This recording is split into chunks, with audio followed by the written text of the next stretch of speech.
Great. I expect everybody, I expect that people will continue to trickle in throughout the hour, but I wanted to start by welcoming everybody to the Global Health Pathways first Global Health series of the year. So the Global Health Pathway is a collaboration between the Internal Medicine, Family Medicine, and Infectious Disease Fellowship to provide a community for those interested in careers that span topics either locally or internationally having to do with global health. So this is a community we gather twice a year formally in this particular group for our Global Health series, the first of which sponsors a talk on somebody of the internal medicine faculty, and we'll reconvene in February to spotlight somebody from the family medicine department. We also have 2 dedicated infectious disease journal clubs in October and April dedicated to this community. We could not have this Global Health series or a Global Health Pathway without our collaboration with the Office of International Programs here at KU. So what I'd like to do, if you are interested in the Global Health Pathway or participating more in global health opportunities, if you're internal medicine, please email me. I'll put my email in the chat. I'm Marie Brubaker. I'm one of the Associate Program Directors for Internal Medicine. If you are family medicine, it's going to be Denton Cheng. He will join us, and he's your sort of point person for the family medicine program. Unfortunately, we have a concurrent unexpected conflict with infectious disease grand rounds, so they will not be joining us today, but we should expect them in future Global Health series. And Lisa Clough and Jessica Newman are our contacts there. I'll put their contact information and our faculty mentors in the chat. I'd like to pass it over quickly to Kimberly Connolly. She's the senior officer over at the Office of International Programs. She's going to give a brief overview of international opportunities and where we are in the state of COVID before introducing our spotlighted speaker, Dr. Castro. Thank you, Dr. Brubaker. We're really appreciative of the collaboration we have with the Global Pathways. I get to work with some of my best friends like Dr. Sarah Kessler and Denton Shanks and yourself, so it's quite a pleasure. We started a program a year ago with COVID.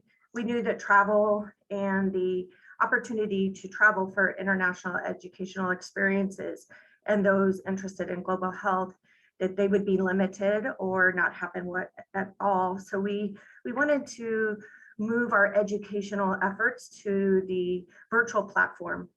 And we continued with our partnerships around the world, offering programming. And one of those series was Foundations of Global Health. Actually, Dr. Sarah Kessler was our first speaker last year. And I'm very pleased that Dr. Castro will be our first speaker this year.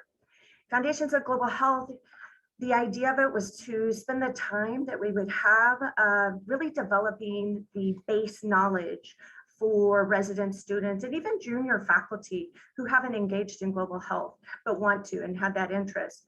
We thought we could bring people together to share ideas, spotlighting one of our professionals who are involved in global health to tell their story. What was their career? What did their path look like? What were the successes? And maybe even, we learned from our mistakes. So what were some of the lessons learned along the way? Stacy, can you go to the next? Thank you. So these are our learning objectives for the Foundations of Global Health. Last year, we had 12 presentations. We try to have about one a month, and we're working on that this year as well. So we have Dr. Castro. We'll have another presentation monthly throughout the year. This year, we're really fortunate in that we have some of our international partners who will be presenting.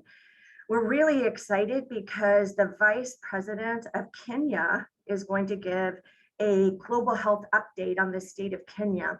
We don't quite have that scheduled, but we will definitely keep you abreast of that as that evolves. So our next presentation will be by Dr. Lisa Mish-Lawson, and that will be on Thursday, October 28th. As Dr. Brubaker said, I'm going to give a quick update on international travel, international professional and educational experiences. The student IEEs resume in January of 2022. We actually have a little over 40 M4s signed up. We're not still quite sure how that's all going to pan out, and I'll explain why in a moment. Faculty, staff, and resident travel is currently allowed, but there's no blanket restriction, but we do have to consider a lot of factors. Next slide, Stacy. So when I say we have to consider the factors, we have, of course, travel registration, and then we provide information from KDHE, the CDC, and the Department of State. This is a really unique situation because typically we're somewhat checking the CDC, always really focused on the Department of State as far as which countries might pose security issues. But with the pandemic, all countries that are at that high risk level. So they're at Department of State level 4 and they're at CDC level 4. Which is a really unique situation. So with that, we've always had a policy that you have to register your travel if you're going to a high risk area, not just register it, but you have to submit a petition to the Travel Threat Assessment Committee. Our office will help you with this. So if you register your travel through our register travel link, we will give you all the information. Some things to consider is the country you're going to. Obviously, what is the state of affairs of COVID? What's the vaccination rates? What are their requirements upon arrival? Do you have to quarantine? If you're planning to go somewhere for a week and you have to have a 14-day quarantine, that could present a little bit of a problem for you. And we're finding that there are a lot of countries right now that are requiring quarantine upon arrival, even if you're vaccinated. So this has been a really interesting development over the last couple of months, seeing that they're not lessening that they're actually still requiring that. And then there's testing before travel, a lot of times upon arrival in the country, and then prior to departure and your return to the United States. So these are all additional logistical concerns. You have to schedule that, and you have to make sure that you are prepared to pay for those expenses. But these are all things we can talk about. If you're interested, we do have, like I said, students planning and IEE residence planning. So just contact me. We'll discuss what your options are. There are some countries that are a little more viable at this point to go to for an experience. And we'd love to talk to you about it. So you can just email me directly. Next slide, please. Okay. So now our main event, Dr. Mario Castro. Many of you probably know him. He is a professor of medicine, vice chair for clinical and translational research with the Department of Medicine, chief division of pulmonary, critical care, and sleep medicine here at KUMC. And he's the director of the Frontiers Clinical and Translational Science Institute here as well. He also serves as an adjunct research professor at UMKC School of Medicine, and he has been a leader of the CDC Controlling Asthma in American Cities, American Lung Association Airway Clinical Research Centers, and NHLBI Asthma Clinical Research Network, Severe Asthma Research Program, AsthmaNet, and Precise Research Networks. His translational research projects in the Asthma and Airway Translational Research Unit are focused on the pathogenesis of asthma and the treatment of asthma, especially in severe disease. Recently, Dr. Castro has spearheaded several initiatives to combat the COVID-19 pandemic. So thank you, Dr. Castro. Thank you for being with us today. And it's now, the microphone is yours. Great. I'll see if I can share my slides here. Well, it's really an honor. Thank you, Marie. Thank you, Kim, for inviting me here. And I feel that, this is, we're in the middle of the Midwest here, and to talk about global health is always fun. So this is a nice break for me to get back to our global health and the excitement that I've had in my career in regards to that. And I'm always amazed by the bright stars we have, like Sarah and others that are leading our efforts here in global health. And I certainly encourage our younger folks to consider this pathway, because it truly will be an enrichment all along your career, and certainly nothing that you will ever forget or regret in that regard. So my focus today is on respiratory health as a pulmonologist. Certainly this is my passion and my love. And so I'm going to give a little story about what we're currently doing in Honduras, but I'm going to keep that pretty brief and talk a little bit more globally about the impact of biomass combustion on respiratory health. And then a project that we recently completed in India to try to combat the health effects from biomass combustion. So as all global travel involves, it's always an adventure. For anybody that has flown into Tegucigalpa, the capital of Honduras, we always say, make sure you land there, and then we tell you the story. Well, this is the third most dangerous airport in the world to land in, because there have been planes that literally have gone off the end of the runway into the city itself, and there's not much give. But we've been going there now for 20 years. We were fortunate to start our efforts in a small town in northeast part of Honduras called Juticalpa, which is on the map here. And then we then built a hospital, which we'll show you in Catacamas in northeast Honduras. This is a very rural area of Honduras and certainly underserved. As many of you know, in third world countries, often specialty care is only available in the capital, and that's certainly true for Honduras. There's really no specialty care outside of the capital that's available. So we've made this trip. This is one of our first teams many years ago that traveled, of course, hopping on the school bus sometimes is an adventure. They're often break down, and we've literally have used the surgical tape to tie things back together to make it to our clinic in Catacamas and in Juticalpa. Let's see. So when we first went into Honduras, this is Juticalpa. Like a lot of these small towns, very crowded. You can see a lot of old cars, a lot of pollution. And we were at the very end of the street, crowded into a pediatric clinic, trying to see almost 200 patients a day through 3 pediatric office rooms. And we were, of course, in no air conditioning, and it was a workout every day, that's for sure. So we were blessed to help the government of Honduras to build a new hospital.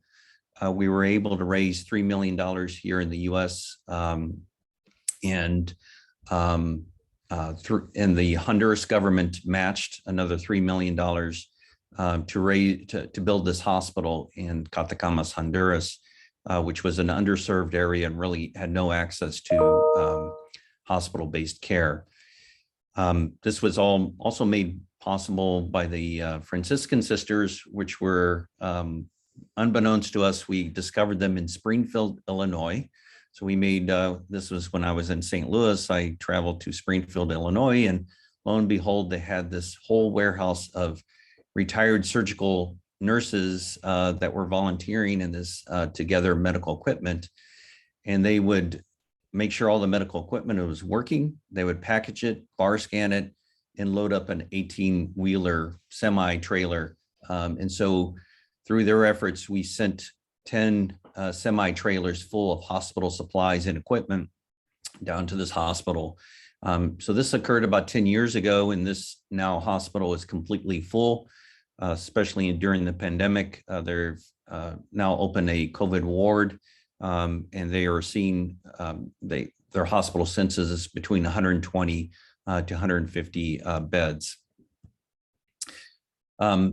This is what we were written up when we were in St. Louis at Washington University as the Breathe Brigade. This is because we were seeing somewhere between 1,200 to 1,300 patients in the week that we were traveling down there. We have a wonderful team of physicians that volunteer their time. And we have a model where we closely work with nurses, respiratory therapists, pharmacists to help us deliver this care during a week that we spend down there. our model in Honduras, just to briefly review, is that we are there only to provide specialty care. We are there to provide something they don't have access to. And we work closely with their primary care doctors there that work in the hospital in their clinics. We continue to work with the same physicians by specialty teams. So the idea is to build their local strength in specialty care. So after we've been going down there for 10 years, working with them and our neurology team, they become pretty good at neurology. And so the whole idea is if you have a specialist working with you on a yearly basis, it allows them to build their local care, even though they're still primary care physicians. So we've been fortunate to have teams go there, not only in pulmonary, in adults and kids, in neurology and adult and children, and in cardiology. We both do adult and primarily adults, but we also do some pediatric referrals and diagnosis, and orthopedics, gastroenterology. We have a whole brigade that goes down there with gastroenterology, and we do over 100 endoscopies there. And we also have a team of otolaryngologists, 2 teams of otolaryngologists that come from St. Louis University. And we have a team of urologists that come from University of Wisconsin, and then a team of gynecologists that come from St. Louis, as well as a previous team in New York. So this has been a great model, I think, in terms of providing specialty care in a third world country that is really resource that doesn't have much in terms of resources. So we'll be going, hopefully, banning any other surges in the pandemic next March 12th. So if you're interested, we are just starting our planning process, getting our medications ready for our next brigade there in Honduras. What I want to spend the rest of the talk about is really a journey that I was fortunate to start when I was in St. Louis at Washington University, and kind of take through several visits to India to complete. And one of the first things that you do in global health and all public health, in essence, is an assessment.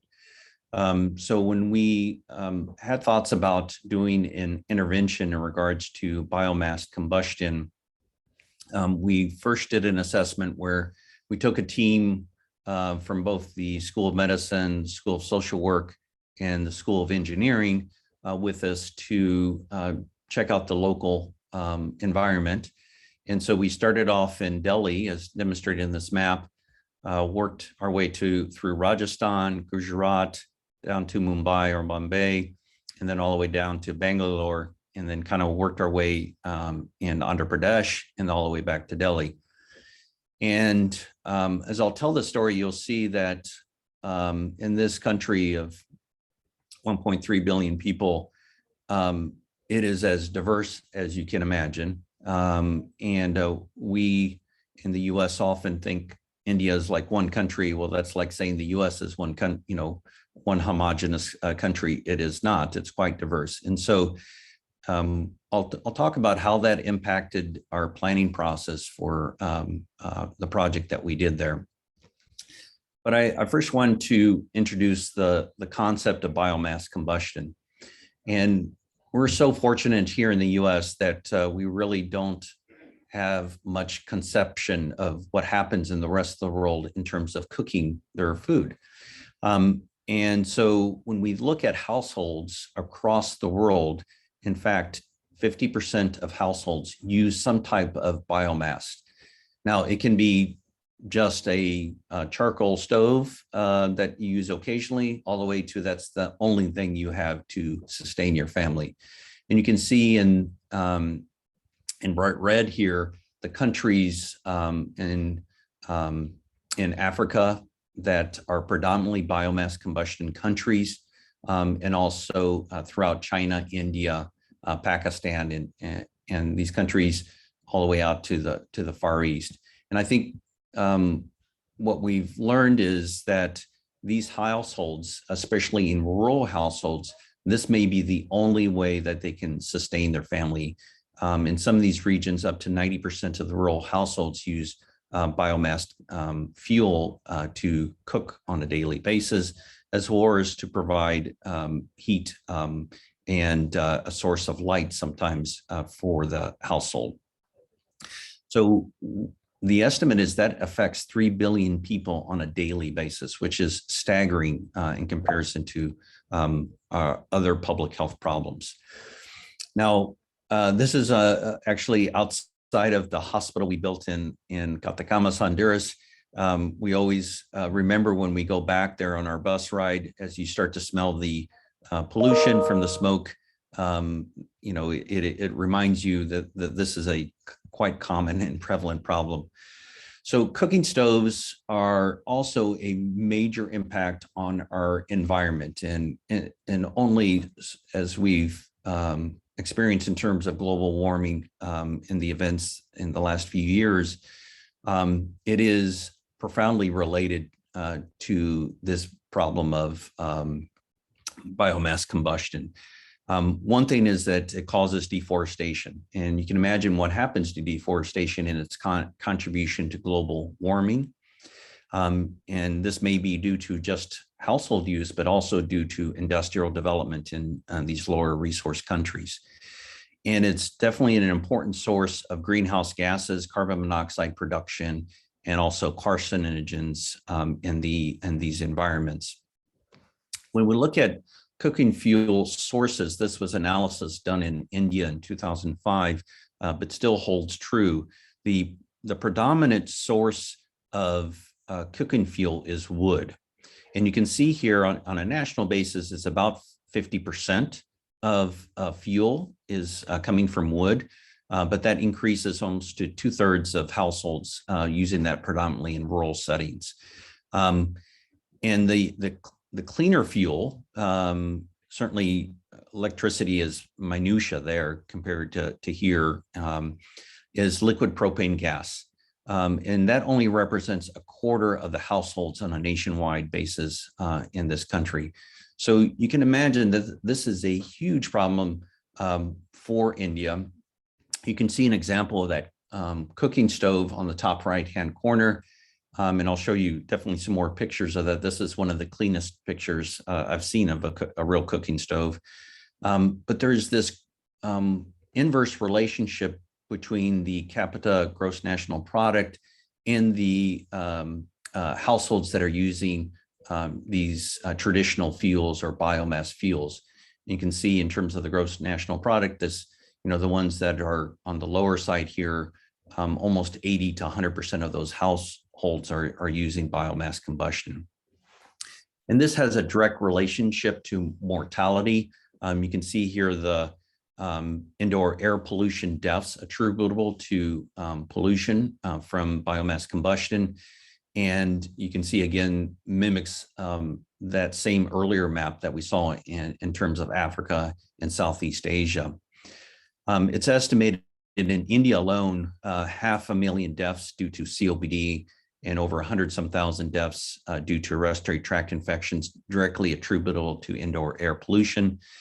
And COPD continues to rise. It is now the 3rd leading cause of death worldwide. And the important thing is, as we'll talk about, is it's due to biomass combustion. It's not due to tobacco combustion or cigarette dependency. When we think about this biomass combustion, it's not just COPD. And so these are the diseases have a strong evidence of association with biomass combustion. So lower respiratory tract infections, lung cancer, and you can see the populations that are affected on the right-hand side, and then certainly suspected relationships to asthma, development of cataracts because of the smoke exposure, low birth weight, and tuberculosis susceptibility. So these are certainly other diseases outside of COPD and my world that are certainly impacted by biomass combustion. And down below are some pictures from our brigade in Honduras. You can see we have good meter dose inhaler technique down there with a little child there with an air chamber and the spacer device with the older gentleman. So who's affected? And I think this is something we really don't appreciate, is that because it's a cooking source for cooking, it's disproportionately affecting women and young girls and children that have the longest exposure. And it's estimated by age 15, girls are spending somewhere between 4 to 6 hours in these poorly ventilated kitchens or one-room houses. And so over a lifetime, you can imagine this exposure, and I've seen these in our patients there, that they never smoked in their life, but they have all the features of COPD with barrel chest, hyperinflation, and evidence on lung function testing of airflow obstruction. This is a typical household in India. This was taken in Rajasthan. You can see here that there's no source of lighting outside the cracks in the roofing.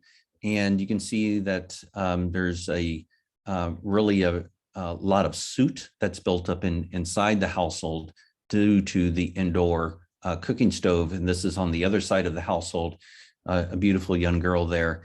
But you can imagine what that exposure means in this household. And that cooking stove is a classic traditional cooking stove used in India.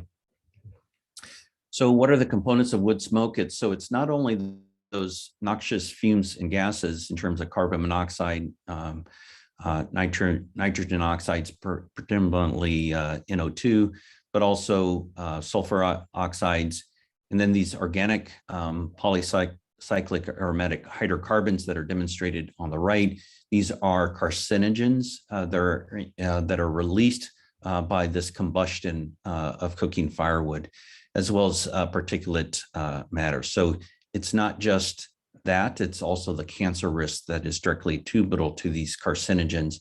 And this is an example of that particulate matter. So when you look at a typical wood fire cook stove, the amount of burning, production of these carcinogens is unbelievable.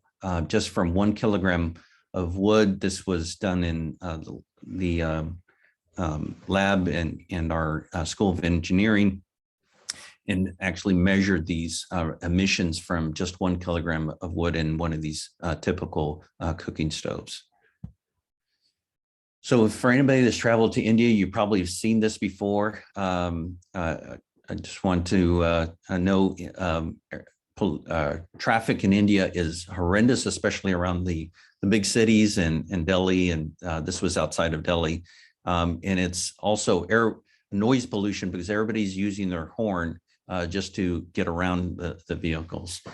So indoor biomass combustion, when it's been looked at in other countries outside of India, again, it's a problem that is a worldwide problem. So these are some estimates in other countries in China, Kenya, Mexico, that show that up to levels of PM10 in terms of are up as high as 3,000 micrograms per meter squared, where the standard here for 24-hour exposure in the US would be 150 micrograms. So you can imagine this exposure leads to pollution on the indoor environment, but also in the outdoor environment. And again, carbon monoxide release in the cooking environment being as high as 500 parts per million.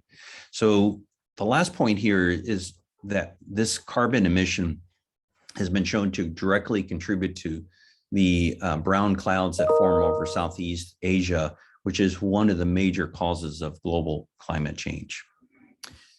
Now, what about the attribution of COPD with biomass combustion? This is a meta-analysis that was published in Chest a few years ago, looking at a number of different studies showing that the risk of developing COPD just from biomass combustion in non-smokers was 2.5-fold. And so as demonstrated here, this the risk of COPD, you can see is equally present in males and females throughout these countries. So it's not just the males that smoke. These are women that are cooking firewood that have increased risk of COPD. And that's demonstrated here with looking at smoking status.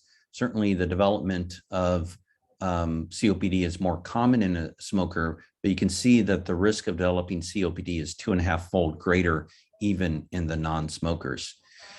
And so when you look at even passive smoking in this households, as imagine, it happens here in the US, passive smoking can be a risk factor for developing COPD.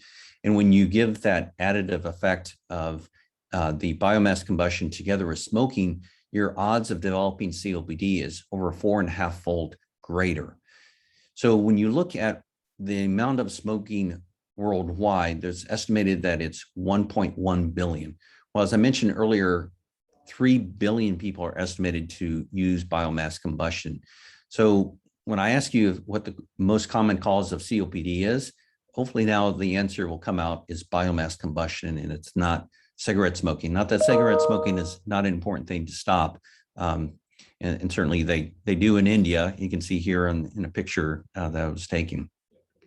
So I mentioned India is just a wonderful, diverse country. These are just some pictures as we traveled from Rajasthan down to Gujarat. And you can see that the custom of dress varies quite a bit from region to region. So now that I kind of introduce about biomass combustion, what can we do about it? Well, there are a number of different approaches in terms of looking at cooking rotations, keeping children outside, moving the cooking area outside. So moving the chimenea, as we've encouraged in Honduras, to the outside environment, improving the ventilation with a direct connecting stove, adding more windows, using hoods to divert that smoke. But ultimately, the best is using a clean burning source of fuel. We'll talk about that in terms of its limitations. First, just a chimney, installing chimney can have a profound effect. So this was a very interesting epidemiologic study looking at when China systematically installed chimneys throughout regions of China, where they went from stove to a stove now that has a chimney. You can see that the probability of not having COPD tremendously changed both in men and in women in this region. So the risk reduction was almost 50% in men and 25% in women just by installing this chimney within these households, and this risk decreased over time. So a profound ecological change occurred within China in terms of risk of COPD just from the installation of a chimney. Well, another approach is to use a better cooking stove. And so this project in Guatemala, the Respiratory project, studied over 500 Mayan women in a very high altitude part of Guatemala that were using open fires, what they traditionally called the temazcal. So they randomized them to this chimney connected wood stove called the plancha to continuing use of the open fire temazcal. And what they found was that with the plancha that they were able to reduce post-intervention. You can see here they were able to reduce their carbon monoxide levels by the use of the plancha. And the respiratory symptoms were significantly reduced, especially wheezing, but had no effect in lung function. And one of the limitations of this project was people would revert back to the temazcal. And so adherence was a big problem in this study. And this was also seen in another study now in Michoacan, Mexico, and over 500 women that were using the patsari, which was an improved cooking stove to reduce that indoor air pollution by 70% versus the open fire. But the adherence was only 50%, despite the reduction in their respiratory symptoms as demonstrated in this graph with the use of the improved patsari cooking stove. And FEV1 decline also was reduced down to 31 mLs compared to 62 mLs at 1 year follow-up. So improving the cooking stove does have an effect both on symptoms as well as lung function in these stoves. However, we're still learning. This is a recent trial just published this year from my colleagues at Hopkins, Bill Checkley, did this project in Peru, where they took 180 women that were at risk because they were cooking predominantly with open cooking firewood, and they gave them LPG. In fact, they provided them this beautiful cooking stove in the top right with 3 different burners. And underneath that would be connected to an LPG.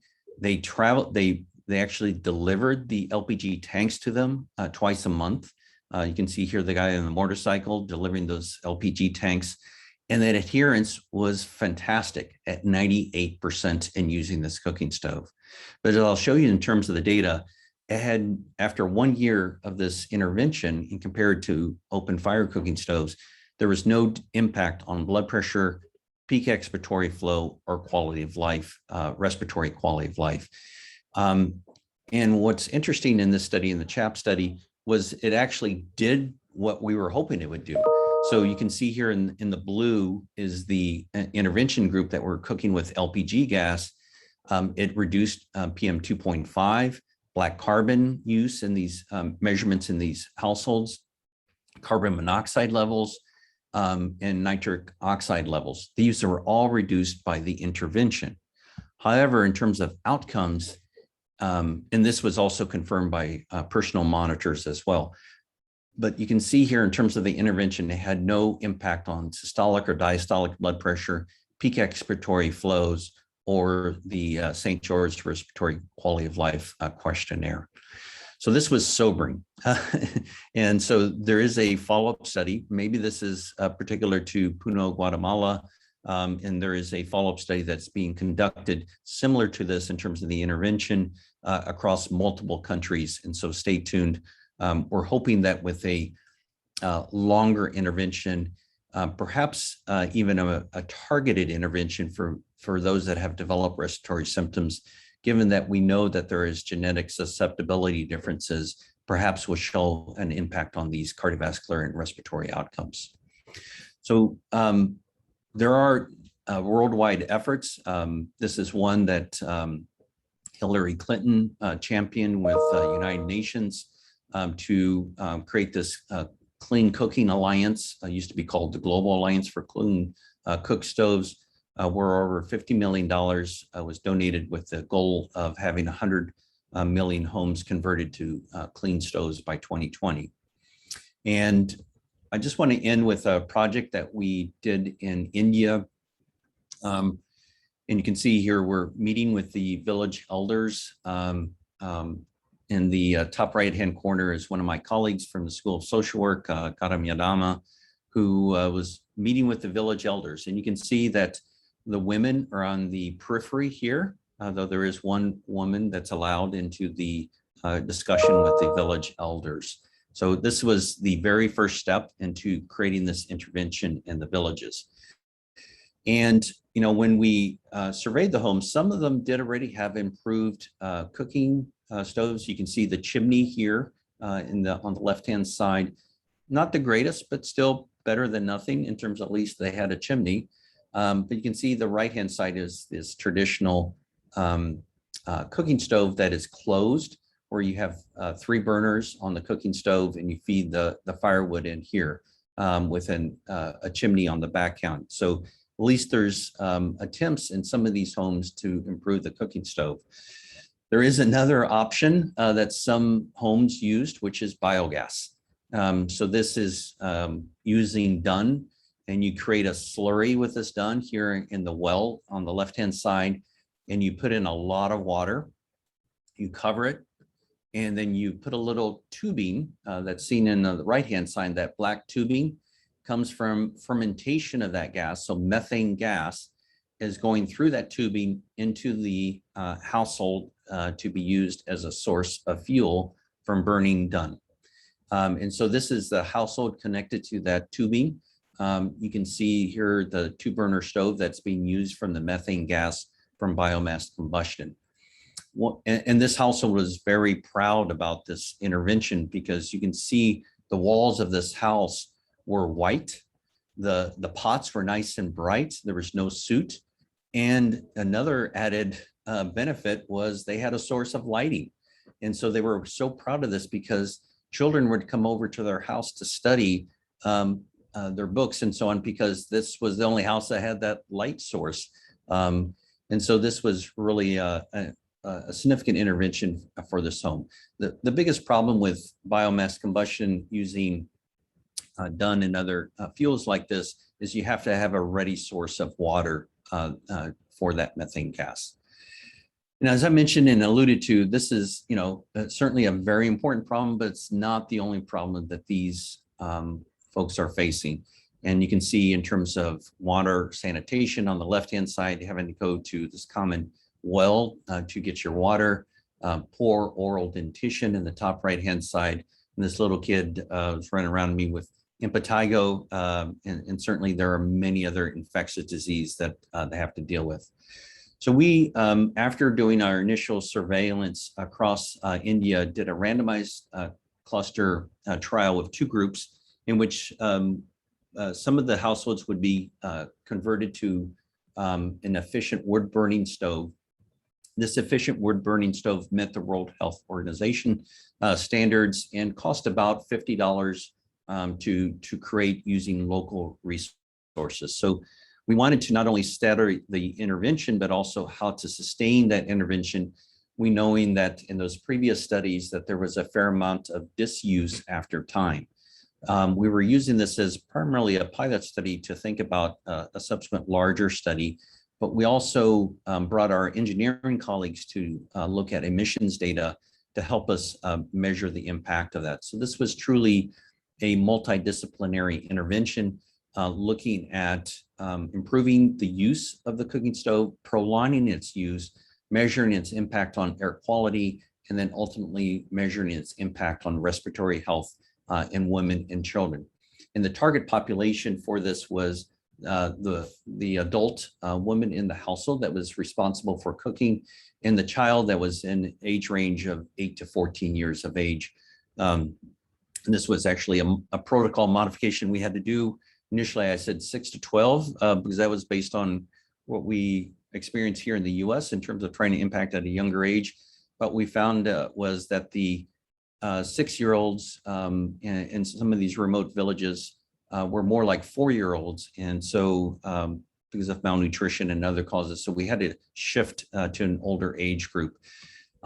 I learned so much about doing a project in rural India, and training was so important. On the left-hand side, you can see us actually going through the field team that we were working with and teaching them about pulmonary function testing, using an albuterol for bronchodilator testing. And then the other thing you can see on the right-hand side is somebody doing spirometry, and depending on how these women dressed, was a challenge sometimes. And also just their culture was never to blow hard and doing a pulmonary function test. And so this was a dramatic change for them. And of course, we also had to get permission from the household in order to do this. But we were successful. We screened over 660 households, selected 106 of these households for the allocation in this cluster design. And you can see that we had 50 mothers complete the study or get into the study, and then there was loss to follow-up over time that occurred. And this is despite having our local health teams. And we were also had to diligently work with the households in terms of sustainability. And we can talk more about that. This was some of the key demographics from this population. You can see in the child, the average age was around 10 to 11 years of age. In the women, it was around 32 years of age. Their baseline lung function was mildly reduced in both the women and the children. You can see this was truly an impoverished representation in these rural households. 81% their annual income was less than 5,000 rupees. And you can see the caste distribution here. Interestingly, most of these homes that we enrolled in the villages were self-employed on the farm. These were truly rural settings. People sleeping in the same room that was used to cook almost half of the households. And they really never really thought about modifying a cooking stove. And you can see only 11 to 16% of households even considered that as an option. So this was the impact of our intervention on the mother's lung function. You can see here after 12 months of the intervention, if they were in the control group, lung function deteriorated over time from 2.2 to 2.0 here, whereas in the experimental group, there was actually a sustained lung function or slight improvement. So we showed a significant improvement in the lung function in the mothers and also in the children, even a more profound effect in the children, around 280 cc difference in comparison to the control group. So just to conclude, hopefully in line that global health is an exciting opportunity to tackle a health problem at a much greater level than we do here on an individual basis with patient care. And certainly it's meaningful to think about on a public health stand. We're just trying to make a little change, not a profound change, just a little bit of a change. But when you do that across such a large population, you actually have a profound effect. And we know that biomass is going to continue to be one of these negative impacts on future health, as well as global warming that's coming from the black carbon emissions from it. I do encourage you that often this has to be a team effort across multiple disciplines to make sure that we address all the factors from a public health standpoint, including the sustainability of that intervention across time. So I'll just end there. And it is sometimes a slow road to improving public health on a global setting, but certainly a rewarding effort. Thank you very much. And that's my contact information there. Thank you so much, Dr. Castro, for presenting both your work in India and in Honduras. And we are so pleased to highlight you. And we hope you can see Tom Matthews is joining us there as an incoming internal medicine resident, and we hope to sponsor his travel with you in March. And so thinking of that as we try to recruit and foster both our resident, but sort of our academic institution-wide interest in global health, how have you been able to, you mentioned at the end, interdisciplinary sustained projects, where you clearly have measured your interventions. And so how are you able to balance these longitudinal sustained, measuring your intervention with a busy, successful clinical career? Because I think that's what many of us holds us back. Mm-hmm.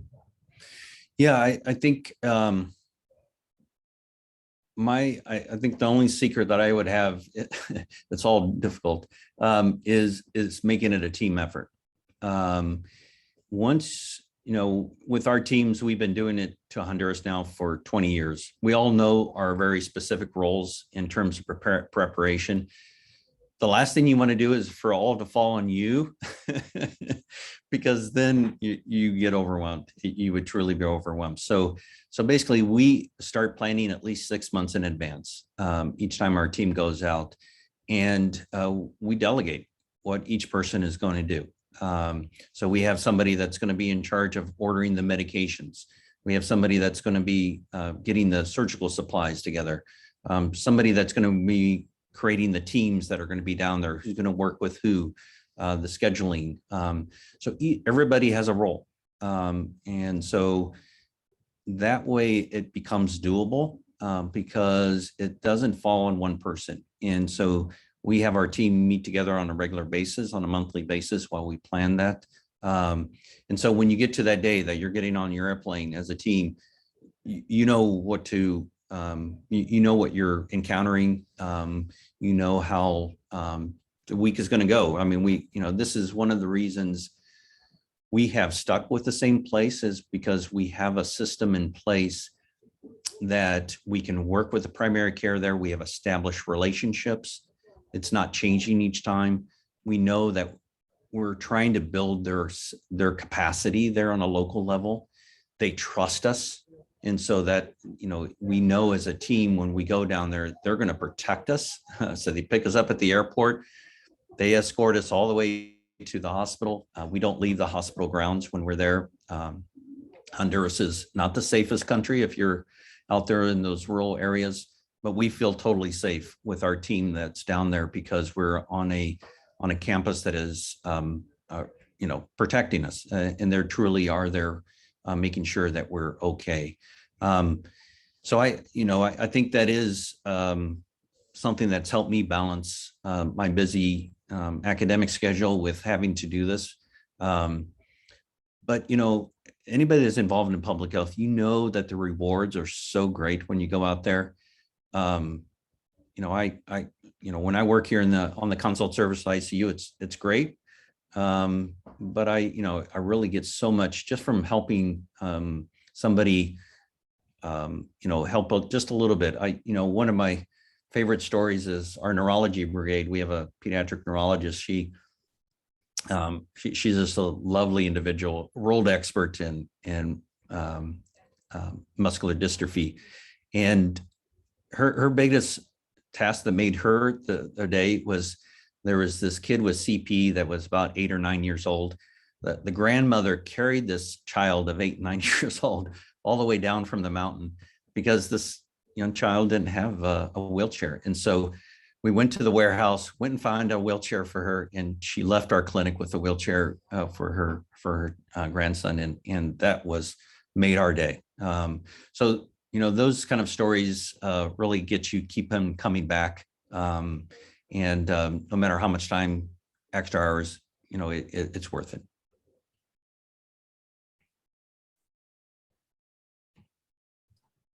Does anyone have any other comments or questions? So Dr. Castro is going in March, and I did hear him advertise that if you're interested, do email him. And we look forward to a collaboration with Dr. Castro and all our public health and global health mentors who are on this call. And I see Dr. Kessler, who was our speaker last February. Dr. Shanks is on. I see your camera's off, so but Dr. Shanks is the coordinator, so my equivalent on the family medicine side. We have a new Teams page, so if any of you on the call are interested, please let us know so we can add you to the Teams page. And there's Dr. Shanks, so if you have any comments before we close. No, just amazing presentation, great work, and we hope to have more great speakers and more programming to come. So thanks everyone for joining, and have a wonderful day, and go do some global health. Take care. Thank you. All right. Thank you all.